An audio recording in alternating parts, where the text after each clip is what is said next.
Bien, ¿se me escucha, jóvenes? Sí, doctor, sí se le escucha.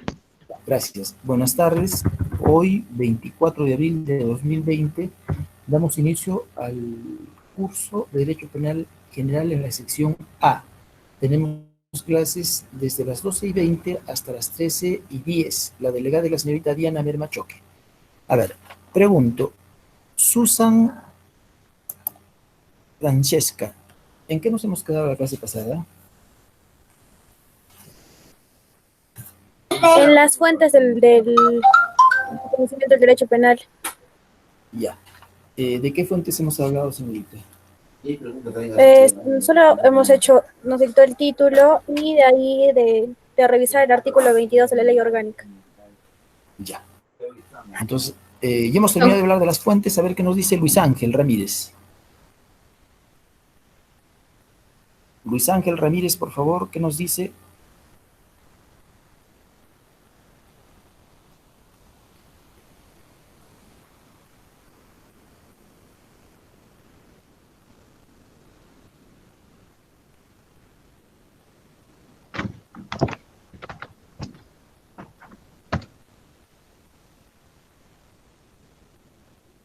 No está Luis Ángel Ramírez, ¿no?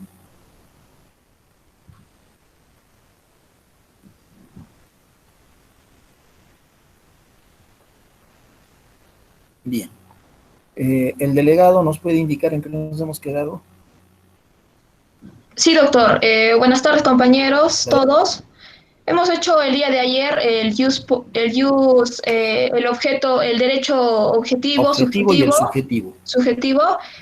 Y después hemos hecho las fuentes del derecho penal con dos clasificaciones, ¿no? Fuentes de producción de derecho penal y fuentes de conocimiento de derecho penal. Ahí nos hemos quedado, doctor. Ahí nos hemos quedado. Hemos avanzado, señorita, con la dogmática jurídico-penal. Sí, También hemos sí, la otra clase pasada. la clase pasada. Sí. Perfecto. Entonces, el día de hoy nos vamos a ocupar de la teoría de la pena. Pero antes, entonces hemos hablado de la denominación del derecho penal objetivo, del derecho penal sustantivo, de las fuentes del derecho penal, las fuentes de conocimiento, las fuentes de producción, la dogmática jurídico-penal, hemos hablado de la política criminal, de la criminología. Disculpe, Dígame. doctor. Sí, dígame. Fuentes de conocimiento. No hemos hecho fuentes del conocimiento todavía. Ya. A ver, entonces veamos. Doctor, nos hemos quedado en jurisprudencia. Ya, eso es por fuente de conocimiento. A ver, Sí. entonces, fíjese usted, las únicas fuentes de producción del derecho penal en Perú son la ley para nosotros, y para nuestros hermanos aborígenes, la costumbre, el derecho consuetudinario. Me parece, jóvenes, que para nosotros no es fuente de producción del derecho penal la costumbre, ¿ya? Me parece, digo, solo la ley. Pero, como habíamos señalado, no sé si con ustedes, el Perú es un estado, pero hay varias naciones dentro del estado. Nación, eso se desarrolla en el curso de Derecho Constitucional. Pregúntele a su profesor o profesora de Derecho Constitucional, ¿ya? La noción que yo tengo es la siguiente. La nación está integrada por un pueblo que tiene su propio territorio y que sobrevive de la caza, de la recolección, de la agricultura, lo que fuere, sin pedir ayuda al Estado peruano. Esa es una nación, ¿ya? Entonces, en Perú parece que hay pues algunas naciones. Le había hecho mención la clase pasada a los Mascopiro. Los Mascopiro es una especie de tribu que recién ha sido descubierta. Ellos nos han descubierto a nosotros, y ellos han salido de la selva de Ucayali, de Madre de Dios, no me acuerdo, y se han encontrado con nuestra civilización. Y nuevamente han ingresado a la selva y se han internado. Yo ya no sé si es que han tenido más contactos con nosotros, pero ahí tiene usted un ejemplo de una nación. Los Mascopiro tienen su propio territorio, viven explotando, consumiendo sus propios recursos y no reciben o no han recibido de repente, hasta hace 8 años, de repente ahora sí reciben, y no reciben ayuda del Estado peruano. Entonces, los más copiros son una nación. Los más copiros resuelven sus problemas haciendo uso de su derecho consuetudinario. Entonces, Para los Mascopiro, la fuente de producción del derecho penal será su derecho consuetudinario. Nosotros no podríamos imponer nuestro derecho, creo. ¿Por qué digo creo? Porque va a llegar un momento en que tengamos que ocuparnos del contenido del artículo 15 del Código Penal y ahí veremos con cierto detenimiento si es que el Estado peruano tiene derecho de aplicar el Código Penal peruano a los Mascopiro. O si, habiendo ya los Mascopiro resuelto sus conflictos penales aplicando su derecho consuetudinario, nosotros tenemos derecho a decir, no, pero yo no estoy de acuerdo con esa solución, que se aplique ahora también esta segunda pena, que es la pena contenida en el Código Penal. De eso hablamos, jóvenes alumnos, en otro momento. Me parece que es propio el tema de la culpabilidad y del segundo semestre del presente año académico. ¿Cuáles son ahora las fuentes de conocimiento del derecho penal? Fíjese, conocemos el derecho penal a través de, primero, la doctrina. En segundo lugar, la jurisprudencia. La doctrina.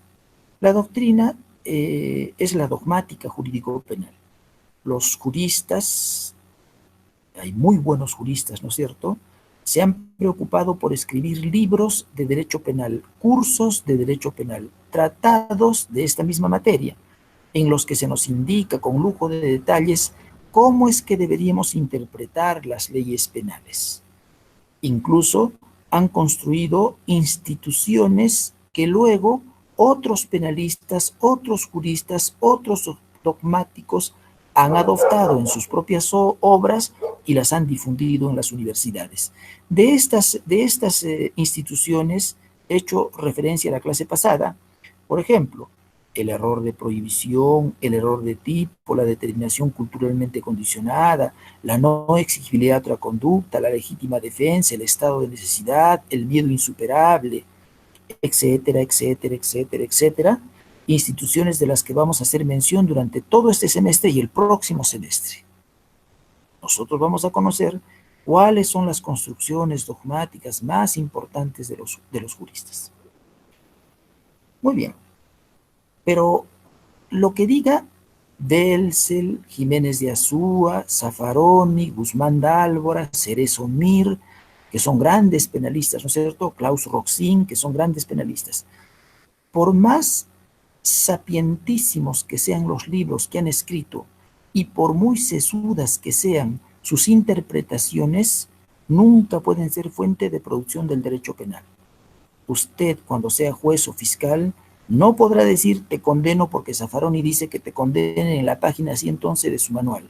Lo que dice Zaffaroni no rige. Lo único que rige es la ley. Lo único que se puede aplicar es el Código Penal, pero no las opiniones de los juristas. ¿Qué son entonces las opiniones de los juristas? ¿Qué es entonces la doctrina? Las opiniones de los juristas son propuestas, así se llama ya, que de leye ferenda, así se llama, de leye ferenda. Leye ferenda significa tal y como debería estar constituido el derecho penal. Por contraposición a leye lata, lege lata se escribe ya, y lo otro es lege ferenda. Lege lata significa tal y como está actualmente constituido el derecho penal. Tiene usted dos tipos de propuestas. Una propuesta de leye ferenda, como debería estar constituido el derecho penal, y hay propuestas de lege lata, como está constituido el derecho penal. Si yo reviso el artículo 106 del Código Penal, me encontraré con que allí se indica: el que mata a otro será sancionado con pena privativa de libertad no menor de 6 ni mayor de 20 años. En Perú, el homicidio de leye lata está constituido así: consiste en matar a otro y por ello voy a ser merecedor de una pena privativa de libertad no menor de 6 ni mayor de 20 años. Si alguno de ustedes escribe una monografía indicando que para la configuración del homicidio se tiene que indicar que debo matar como agente activo a otro y que ese otro tiene que ser una persona humana, porque no podría ser una persona jurídica, una persona divina o un animal, y que la pena que he previsto es poca y que debería ser castigado con 40 años, entonces usted va a decir, propongo de ley eferenda, tal y como debería estar constituido el derecho penal peruano, propongo de ley eferenda que el 106 del Código Penal, o sea, el homicidio, debe más bien estar construido así. Y ahora empiezo. El que mata a una persona humana, excluyendo a las divinas, a las personas jurídicas y a los animales no humanos, será reprimido con pena privativa de libertad no menor de 20 ni mayor de 40 años. ¿Qué acaba usted de formular? Una propuesta de ley eferenda. ¿Usted cree que así debería estar constituido, integrado, articulada la institución del homicidio dentro de un código penal?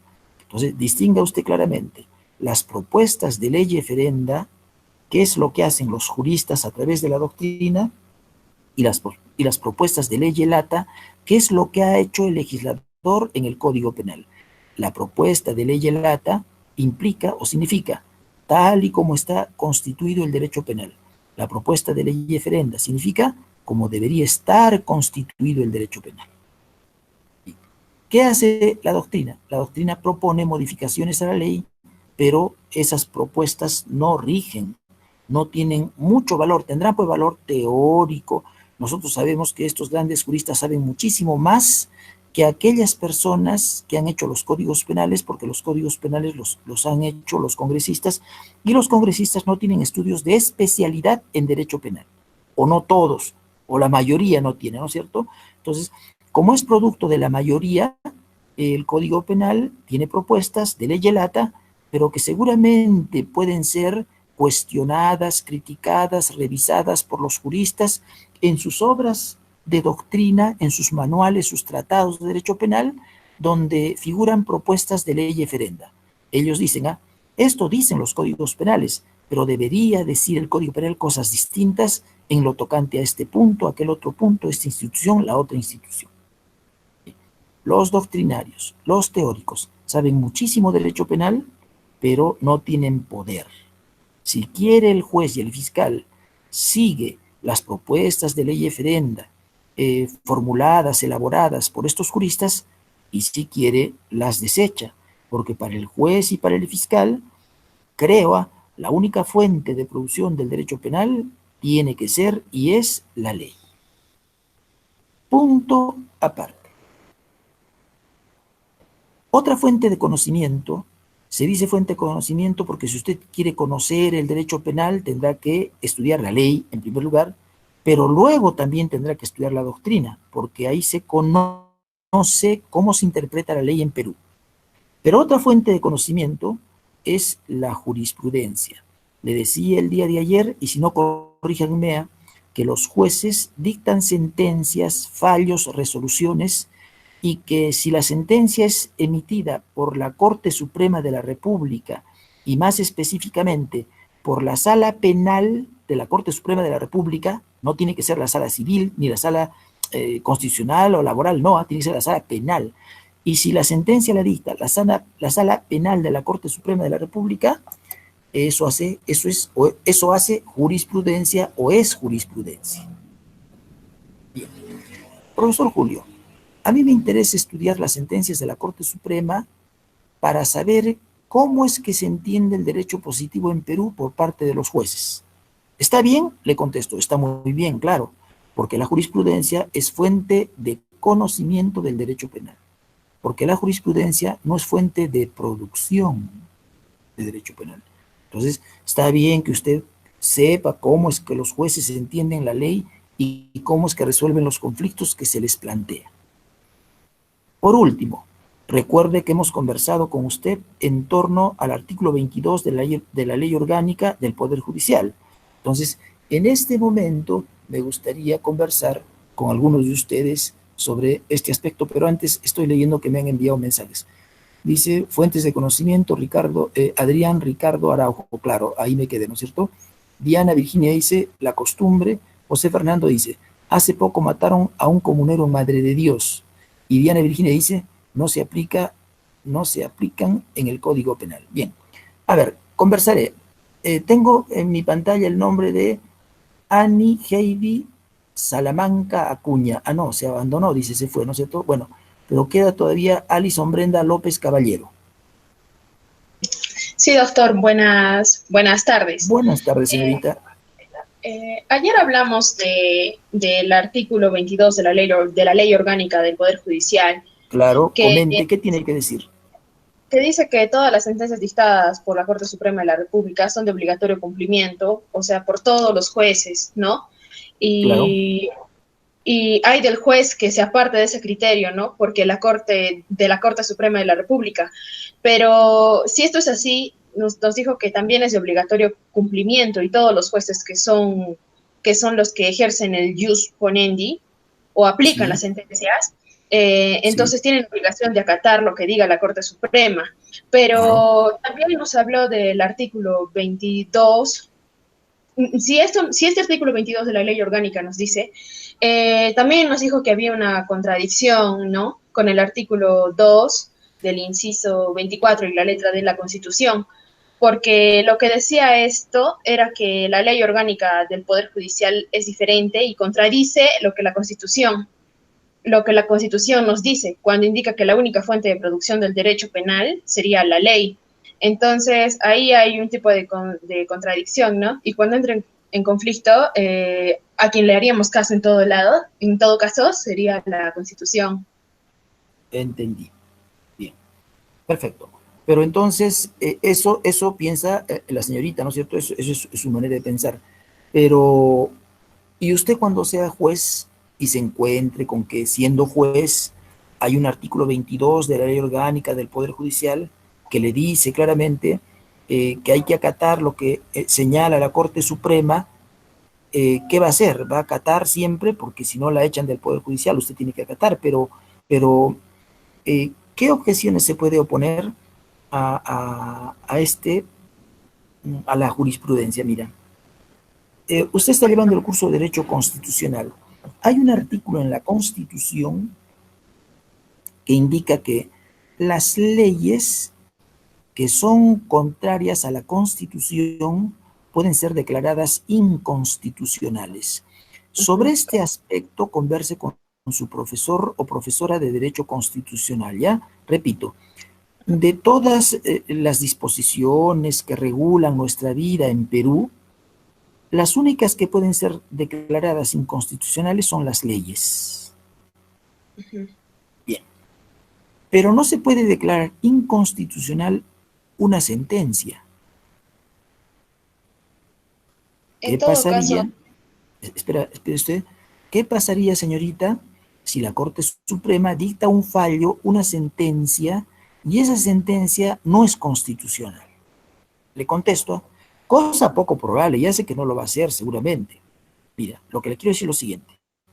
Contra una ley se puede hacer uso de del recurso de inconstitucionalidad contra una ley, porque eso dice la Constitución en algún artículo. Pero no dice que también se puede hacer uso del recurso de la inconstitucionalidad respecto de las sentencias que dicta la Corte Suprema. ¿Qué le quiero decir? Le quiero decir que si fuese de obligatorio cumplimiento, como lo señala el artículo 22 de la Ley Orgánica del Poder Judicial, el fallo o los fallos que dicta la Corte Suprema son más que leyes, porque respecto de una ley, bueno, en primer lugar son leyes, pues, porque si es de obligatorio cumplimiento, solo es de obligatorio cumplimiento la ley, nada más que la ley. Entonces, si las sentencias son de obligatorio cumplimiento, son pues como leyes. Claro. Entonces, hay leyes que está dictando el Poder Judicial. Primera cuestión. Segunda cuestión, contra una ley, el Código Penal, por ejemplo, si encontrase usted un artículo que fuese inconstitucional, usted puede pedir que sea declarado ese artículo inconstitucional, pero la Constitución no da pie, no da lugar para que una sentencia sea declarada inconstitucional. ¿Qué le estoy diciendo? Le estoy diciendo que si las sentencias que dicta la Corte Suprema son de obligatorio cumplimiento, entonces parece que son leyes, no sentencias, porque son de obligatorio cumplimiento. Solo es de obligatorio cumplimiento la ley. Primera cuestión. Claro. Segunda cuestión, pero sería entonces hasta más que una ley, porque por lo menos respecto de una ley yo puedo hacer uso del recurso de inconstitucionalidad, pero no puedo hacer uso del recurso de inconstitucionalidad respecto de una sentencia. Entonces, eso es un poco peligroso, ¿ya? Me parece que no deberíamos darle tanto valor o más valor que a una ley a las sentencias de la Corte Suprema. Por un lado, ahora, por otro lado, lo que caracteriza jóvenes al Estado de Derecho, nosotros vivimos en un Estado de Derecho, ¿ya? Es la división de poderes. Lo que caracteriza un Estado de Derecho es la división de poderes. Espera, te voy a contestar a un alumno. Okay. Hay una ahorita dice que se le cayó el sistema. Lo que caracteriza al Estado de Derecho es la división de poderes. Escúcheme, joven. Antes de la Revolución Francesa, el monarca, o en el Imperio de los Incas, ya, que es antes de la Revolución Francesa, antes de la Revolución Francesa, el Inca, o el monarca francés, inglés, de donde fuere, fíjese usted, era el poder ejecutivo, poder judicial y poder legislativo. En el monarca encarnaban los tres poderes.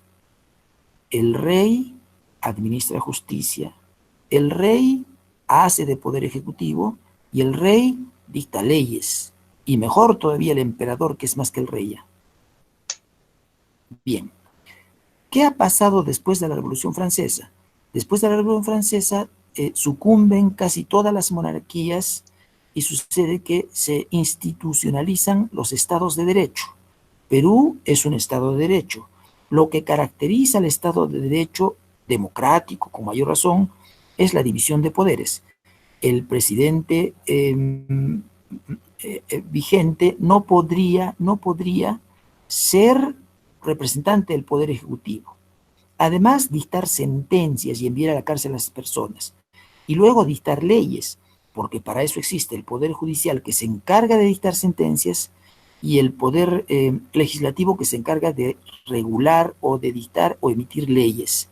El poder ejecutivo únicamente brinda apoyo económico o personal. Si el poder judicial requiere policías, le envía policías y el poder ejecutivo le paga a esos policías para que presten servicios al poder judicial. O el Congreso requiere dinero para, no sé, implementar un proyecto tendiente a estudiar cómo modificar el Código Penal, el Poder Ejecutivo le entregará pues dinero, partidas dinerarias para que el Congreso pueda trabajar, ¿ya? Si el Congreso aprueba la construcción, ordena la construcción de un hospital, el Poder Ejecutivo tendrá que sacar el dinero para que se construya ese hospital. Ahí le estoy poniendo un ejemplo. Lo que caracteriza al Estado de Derecho es la división de poderes. Es de suponer, joven alumno, que los representantes de los tres poderes se pelean entre sí y compiten entre sí para brindar al pueblo el mayor servicio y el mejor servicio. Es de su poder. Entonces, ellos se disputan la primacía y el privilegio de brindar los servicios que les encomienda la Constitución óptimamente a nosotros los ciudadanos. Se pelean, se disputan, ¿verdad?, por brindar un mejor servicio.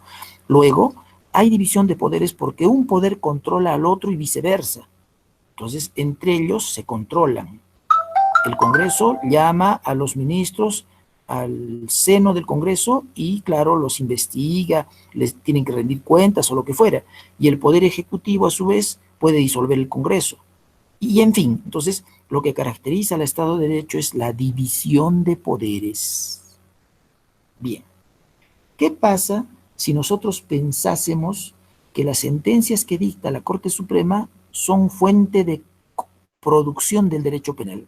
Estamos diciendo que tienen rango de ley y que el Poder Judicial, que no puede dictar leyes, sino solo aplicarlas, ahora sucede que dicta leyes y que su profesor de Derecho Constitucional a usted les engaña cuando le dice: vivimos en un Estado de Derecho, una democracia en la que hay división de poderes. El Poder Judicial no puede dictar leyes con otro nombre, les llama sentencias. Entonces, nadie puede usurpar el poder de nadie.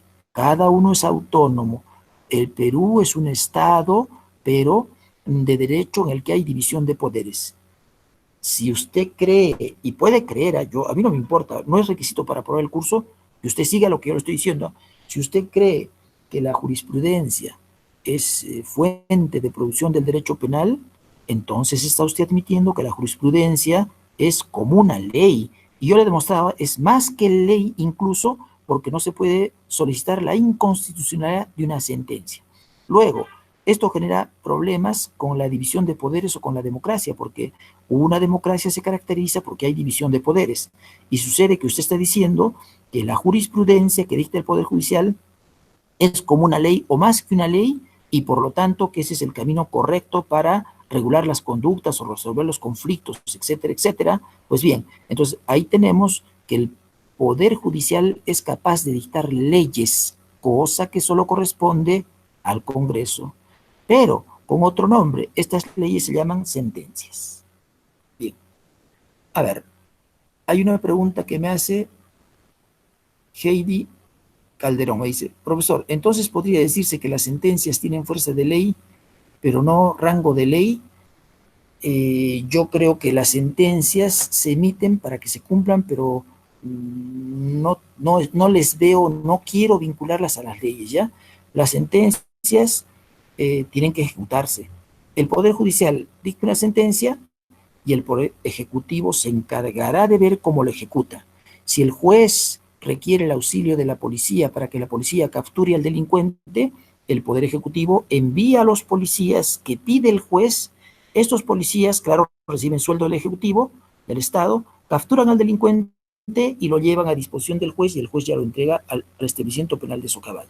Entonces, las sentencias tienen que cumplirse. Doctor, buenos días. Una consulta. Dígame. No creo que sería idóneo el sistema con el cual estamos viviendo, por ejemplo. Conociendo al Congreso, el Congreso no está facultado para dar no sé, modificaciones del Código Penal o alguna ley que pueda regir dentro en el caso de penal. Sin embargo, los jueces, la Corte Suprema, sí es una fuente idónea como para que dictar jurisprudencia y esta tenga una fuerza de ley. Ya, está bien, respeto su opinión. La señorita Yuli me dice, no, profesor, para mí sí está bien que la Corte Suprema dicte sentencias y que sean fuente de producción del derecho penal, ¿ya? Para mí no, Yuli, porque el artículo 2 de la Constitución ha dicho que la única fuente de producción del derecho penal es la ley. Y si no, te leo, dice, nadie será procesado ni condenado por acto o omisión que al tiempo de cometerse no esté previamente calificado en la ley de manera expresa e inequívoca como infracción punible, ni sancionado con pena no prevista en la ley. Sería peligroso que otro poder del Estado se irrogue las facultades o prerrogativas del Congreso, que es el único que puede reputar a los hechos como delitos y preverles una sanción penal. Pero tampoco yo podría avasallarla, cambiarla de manera de pensar. Si usted cree, Yuli, que también, si usted está de acuerdo, no sé, usted dice, no, para mí está bien que lo que dice el artículo 22, aunque diga lo contrario de lo que dice la Constitución, a mí qué me importa. Mire usted, si usted piensa que eso es así, yo no puedo hacer nada, está bien, pues yo tengo que respetar, ¿ya? Está bien lo que está pensando Yuli desde su punto de vista, no me hago yo problemas, ¿ya? Lo que sería interesante es que usted nos diga, entonces, ¿cómo queda esto de que el Perú es un Estado de Derecho? ¿Cómo queda esto de que hay división de poderes? ¿Qué nos tendría usted que decir? ¿Y cómo queda esto de que contra una ley se puede pedir su inconstitucionalidad, pero contra una sentencia no? ¿Y cómo queda esto de que entonces la sentencia es más pues, que una ley? ¿Qué nos tendría usted que decir, Yuli?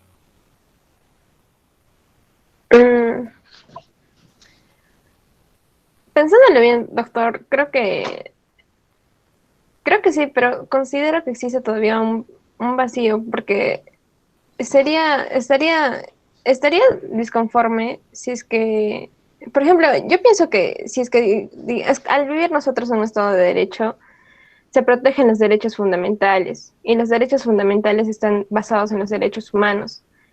En el caso de que la jurisprudencia se acate o viole un derecho fundamental, entonces considero que existen modelos internacionales como es la Corte Interamericana de los Derechos Humanos, y es quien ella, conociendo los derechos humanos y teniendo una capacidad intelectual jurídica sobre los derechos humanos, pienso que prevalecería y bajo este sistema estaría acorde y no violaría, no violaría, no sería un, no sé, no estaríamos en un sistema tan despótico. Ya. Permítame, señorita, leer el artículo 200 de la Constitución, ¿ya? Dice así: son garantías constitucionales. Inciso 4, la acción de inconstitucionalidad. Entonces, una garantía que tenemos nosotros en contra de las leyes es la acción de inconstitucionalidad. Pero leo todo. La acción de inconstitucionalidad que procede contra las normas que tienen rango de ley. Dos puntos seguidos. Leyes, decretos legislativos, decretos de urgencia, tratados, reglamentos del Congreso, normas regionales de carácter general y ordenanzas municipales que contravengan la Constitución en la forma o en el fondo. En ningún momento dice que, por ejemplo, se puede declarar la inconstitucionalidad de una sentencia, de una jurisprudencia. Por lo tanto, cuando yo le digo, si se puede declarar la inconstitucionalidad de una ley, pero no de una sentencia, porque así lo dice la Constitución, quiere decir que esa ley tiene pues que esa sentencia es puesta por encima de la ley. Podemos pedir la inconstitucionalidad de la ley solamente, pero no de la sentencia. Entonces, nadie controlaría al Poder Judicial. Al Congreso lo podemos controlar. El Congreso puede dictar una ley inconstitucional, no pasa nada, porque total, bueno, el daño ya está hecho, ¿no?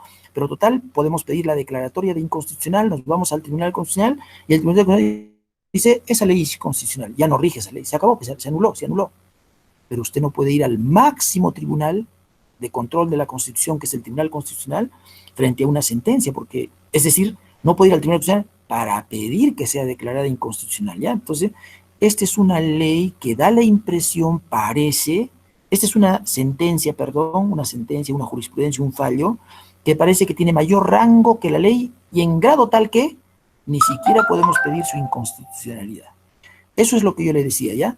Pero soy muy respetuoso de su manera de pensar, ¿ya? Entonces, si usted me dice, no, profesor, para mí la jurisprudencia también es fuente de fuente de producción del derecho penal, ya no hay nada que hacer.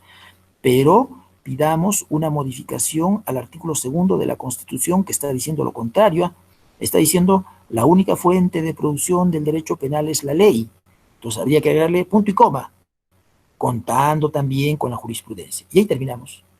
Si eso dice la Constitución, yo estaría de acuerdo con lo que está planteando la señorita Julie. Como no dice eso, no estoy de acuerdo, pero me muestro respetuoso de su manera de pensar, ¿ya? Ahí dejamos esta charlita con Julie. ¿Otro alumnito quiere intervenir? Ok, profesor, gracias. No hay por qué, señorita. ¿Alguien más quiere intervenir? Profesor, buenas. Profesor. Dígame. Okay. No, primero las damos. Dígame. Bueno, profesor, disculpe.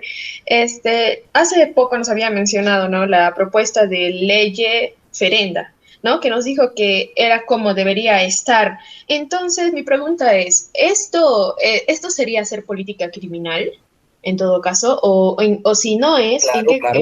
se define? O sea, eso es lo que yo he entendido. Sí. Eso sería política criminal, ¿verdad? Alison, ha entendido usted perfectamente. La dogmática jurídico-penal estudia la ley penal y la critica con el propósito de informar a la política criminal que proponga su modificación. Ahora, en usted, Alison Brenda López Caballero, puede recaer la condición de dogmática y de política criminal, ¿me explico?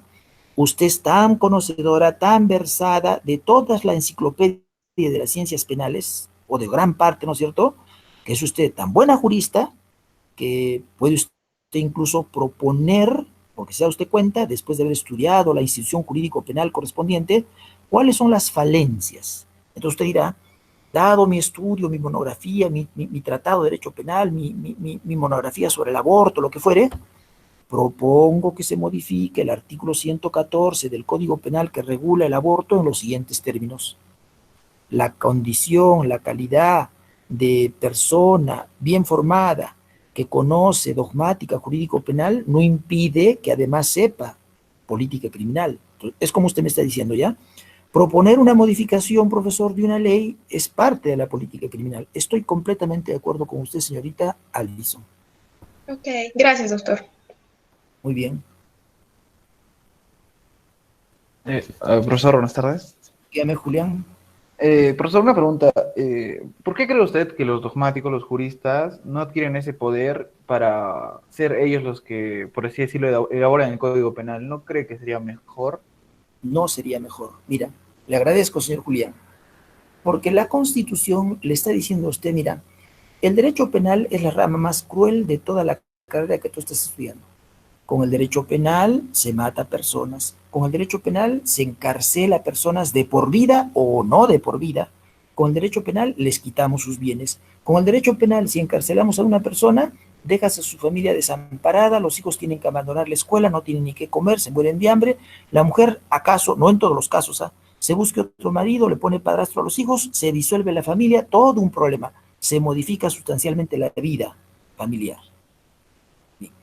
Como es la rama más cruel, es la única que dispone de los bienes jurídicos más importantes de las que somos titulares usted y yo, mi vida, mi libertad, hasta mi familia, mi patrimonio, de todo dispone el derecho penal y gravemente hay que tener cuidado y no conceder poder a nadie más que a la ley para que solo ella, exclusivamente ella, repute de entre los hechos más graves que tú y yo podemos cometer, solo aquellos que son excesivamente graves, y reputarle la condición de hechos delictuosos, previendo para ellos una pena. Si tú vas a confiar en que eso deben hacer los jueces, los fiscales, los profesores de derecho penal, la municipalidad, el gobierno regional, los alcaldes, más personas, si tú amplías, fíjate, cada una de ellas se va a ver tentada a reputar como delitos las conductas que crean ellos, que son graves, previendo, estableciendo sanciones penales para esas conductas. Dado que en derecho penal está en juego los más importantes bienes jurídicos de las personas, mejor reservemos a la ley, se llama principio de reserva, ¿ya? Al nullum crimen, nulla pena sine leye. Mejor reservemos a la ley que solo ella pueda determinar qué conductas son delictuosas y qué conductas no son delictuosas. Máxime, Julián, si para debatir una ley son 130 congresistas, son 130 cerebros, que van a discutir arduamente los pros y los contras de crear o reputar a una conducta como delictuosa y preverle una sanción penal. Si los congresistas fuesen personas bastante leídas, cultas en derecho penal, y eso depende de ti, Julián, que tú envíes al Congreso para las mejores mentes, mira, no había ningún problema, porque en el seno del Congreso están las personas más sesudas, más estudiosas, y prefiero confiarles solo a ellas que reputen qué conductas van a ser consideradas como delito y qué pena se va a prever. Si tú vas a confiar en otra cosa, eso genera inseguridad jurídica. En otra institución, eso genera inseguridad jurídica. Hay que restringir el ámbito de las instituciones estatales para que solo unas pocas, o solo una, en este caso es una, solo una, pueda escoger las conductas que quiera reputar delictuosas. Te contesté, Julián. Listo, profesor, gracias. Profesor, Dígame. soy Diana, la delegada. Diana, dígame, Sí. dígame, Diana. Bueno, yo considero que los textos legislativos no usan definir los términos de algunos tratados, algunos manuales. ¿Por qué? Porque su lectura es muy inentendible, no se puede entender. Por ejemplo, la teoría pura del derecho de Kant, yo lo he tratado de leer y de verdad no lo entiendo. Entonces, ese es un punto. El segundo punto es que la mayoría de juristas, ¿no? Famosos son los argentinos, colombianos, y casi no se toma mucha en consideración con los juristas peruanos. Un jurista peruano, por ejemplo, Vidaurre, no se toma mucho en cuenta a Vidaurre. Y digamos, nosotros vamos a estudiar a juristas internacionales, ¿no? Y yo considero que eso no es correcto, porque primero tenemos que ver nuestro contexto social. Entonces, para Exactamente. estudiar, claro, para estudiar el derecho penal en sí, porque bueno, yo creo que sí es necesario conocer algunos juristas internacionales, pero considero partir de algunos juristas peruanos, ¿no? Y eso, por Exactamente. ejemplo, Vidaurre, su doctrina es muy buena, ¿no? Y tiene mucha influencia de otros tratadistas. Exactamente. Bien, les agradezco a Diana, a Virginia y a todos los que han intervenido. Ya son la 1:13 con 11 minutos. Dejamos ahí esta clase. Que tengan un buen fin de semana y continuamos la próxima semana. Un abrazo. Ya, hasta luego.